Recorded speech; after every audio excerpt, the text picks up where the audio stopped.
everybody, and welcome back to Junior Book Club. We are still working on Because of Winn-Dixie, and today we are going to read chapters 19 and 20. Chapter 19. In the morning, me and Winn-Dixie went down to sweep the pet store, and I took a litmus lozenge for Otis. "Is it Halloween?" Otis asked when I handed him the candy. "No," I said. "Why?" "Well, you're giving me candy." "It's just a gift," I told him, "for today." "Oh," said Otis. He unwrapped the litmus lozenge and put it in his mouth, and after a minute, tears started rolling down his face. "Thank you," he said. "Do you like it?" I asked him. He nodded his head. "It tastes good, but it also tastes a little bit like being in jail." Gertrude squawked. She picked up the litmus lozenge wrapper in her beak and then dropped it and looked around. "Gertrude," she screamed again. "You can't have any," I told her. "It's not for birds." Then real quick before I lost my nerve, I said, "Otis, what were you in jail for? Are you a murderer?" "No, ma'am," he said. "Are you a burglar?" "No, ma'am," Otis said again. He sucked on his candy and stared down at his pointy-toed boots. "You don't have to tell me," I said. "I was just wondering." "I ain't a dangerous man," Otis said, "if that's what you're thinking. I'm lonely, but I ain't dangerous." "Okay," I said, and I went into the back room to get my broom. When I came back out, Otis was standing where I left him, still staring down at his feet. "It was on account of the music," he said. "What was?" I asked. "Why I went to jail. It was on account of the music." "What happened?" "I wouldn't stop playing my guitar. Used to be I played it on the street, and sometimes people would give me money. I didn't do it for the money. I did it because the music is better if someone is listening to it. Anyway, the police came, and they told me to stop it. They said how I was breaking the law, and the whole time they were talking to me, I went right on playing my music, and that made them mad. They tried to put handcuffs on me," he sighed. "I didn't like that. I wouldn't have been able to play my guitar with them things on." "And then what happened?" I asked him. "I hit them," he whispered. "You hit the police?" "Uh-huh, one of them. I knocked him out.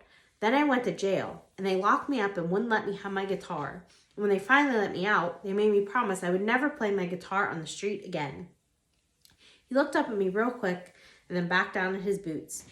"And I don't. I only play it in here, for the animals. Gertrude, the human Gertrude, she owns this shop, and she gave me this job when she read about me in the paper, and she said it's all right for me to play music for the animals." "You play your music for me and Winn-Dixie and Sweetie Pie," I said. "Yeah," he agreed, "but you ain't on the street." "Thank you for telling me about it, Otis," I said. "It's all right," he said. "I don't mind." Sweetie Pie came in and I gave her a litmus lozenge, and she spit it right out. She said that it tasted bad. She said it tasted like not having a dog. I swept the floor real slow that day. I wanted to keep Otis company. I didn't want him to be lonely. Sometimes it seemed like everybody in the world was lonely. I thought about my mama. Thinking about her was the same as the hole you keep on feeling with your tongue after you lose a tooth. Time after time, my mind kept going to that empty spot, the spot where I felt like she should be. When I told Gloria Dump about Otis and how he got arrested, she laughed so hard she had to grab hold of her false teeth so they wouldn't fall out of her mouth. "Ooh-wee," she said when she was finally done laughing. "That sure is some dangerous criminal." "He's a lonely man," I told her. "He just wants to play his music for somebody." Gloria wiped her eyes with the hem of her dress. "I know it, sugar," she said, "but sometimes things are so sad they get to be funny." "You know what else?" I said, thinking about sad things. "That girl I told you about, the pinch-faced one, Amanda? Well, her brother drowned last year. He was only 5 years old, the same age as Sweetie Pie Thomas." Gloria stopped smiling. She nodded her head. "I remember hearing about that," she said. "I remember hearing about a little drowned boy." "That's why Amanda is so pinch-faced," I said. "She misses her brother." "Most likely," Gloria agreed.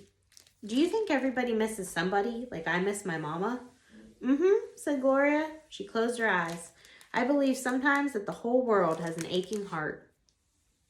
I couldn't stand to think about sad things that couldn't be helped anymore, so I said, "Do you want to hear some more Gone with the Wind?" "Yes, indeed," Gloria said. "I've been looking forward to it all day. Let's see what Miss Scarlet is up to now." I opened up Gone with the Wind and started to read, but the whole time I was thinking about Otis, worrying about him not being allowed to play his guitar for people. In the book, Scarlet was looking forward to going to a big barbecue where there was going to be music and food. That's how I got the idea. That's what we need to do, I said. I slammed the book shut. Winn-Dixie's head shot up from underneath Gloria's chair. He looked all around nervous-like. Huh, said Gloria Dump. Have a party, I told her. We need to have a party and invite Miss Franny Block and the preacher and Otis can play his guitar for everybody. Sweetie Pie can come too. She listens to his music good. We who? Gloria asked. We, me, and you. We can make some food and have the party right here in your yard. Said Gloria Dump. We can make peanut butter sandwiches and cut them up in triangles and make them look fancy. Lord, said Gloria Dump, I don't know if the whole world likes peanut butter as much as you and me and this dog. Okay, then, I said, we can make egg salad sandwiches. Adults like those. You know how to make egg salad? No, ma'am, I said. I don't have a mama around to teach me things like that. But I bet you know. I bet you could teach me. Please? Maybe, said Gloria Dump. She put her hand on Winn-Dixie's head. She smiled at me. I knew she was telling me yes. Thank you, I said. I went over and hugged her. I squeezed her hard. Winn-Dixie wagged his tail and tried to get in between the two of us. He couldn't stand being left out of anything. It's going to be the best party ever, I told Gloria.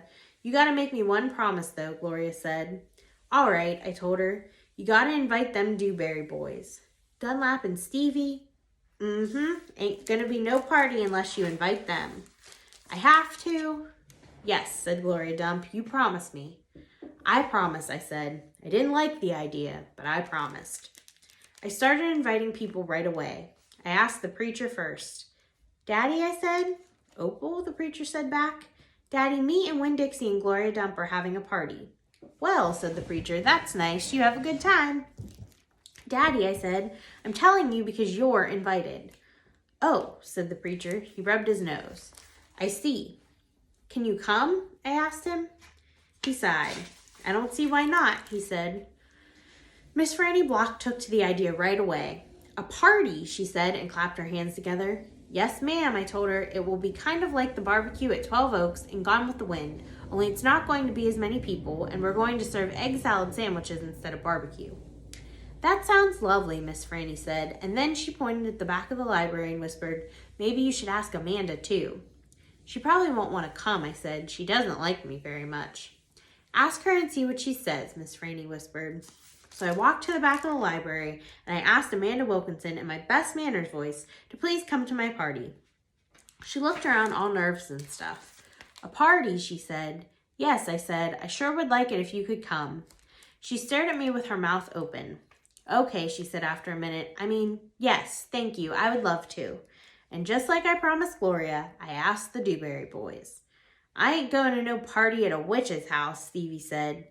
Dunlap knocked Stevie with his elbow. We'll come, he said. We will not, said Stevie. That witch might cook us up in her big old witch's pot. I don't care if you come or not, I told them. I'm just asking because I promised I would. We'll be there, said Dunlap, and he nodded at me and smiled. Sweetie Pie was very excited when I invited her. What's the theme? She asked. Well, there isn't one, I said. You gotta think of a theme, she told me. She stuck her knuckle in her mouth and then pulled it back out. It ain't a party without a theme. Is this dog coming? She asked. She wrapped her arms around Winn-Dixie and squeezed him so hard that his eyes almost popped out of his head. Yes, I told her. Good, she said. You could make that the theme. It could be a dog party. I'll think about it, I told her. The last person I asked was Otis. I told him all about the party and that he was invited, and he said no thank you. Why not? I asked. I don't like parties, said Otis. Please, I begged. It won't be a party unless you come. I'll give you a whole free week of sweeping and arranging and dusting. If you come to the party, that's what I'll do. A whole week for free? Otis said, looking up at me. Yes, sir, I told him. But I don't have to talk to people, right? No, sir, I said, you don't. But bring your guitar. Maybe you could play us some music. Maybe, said Otis. He looked down at his boots again real quick, trying to hide his smile. Thank you, I told him. Thank you for deciding to come. So that's all we're going to read today. I think we have 3 more weeks left in this book. Yes, we have 6 more chapters and 3 more weeks. So hopefully you'll come back and you'll see what's up with the rest of the party. Have a great day.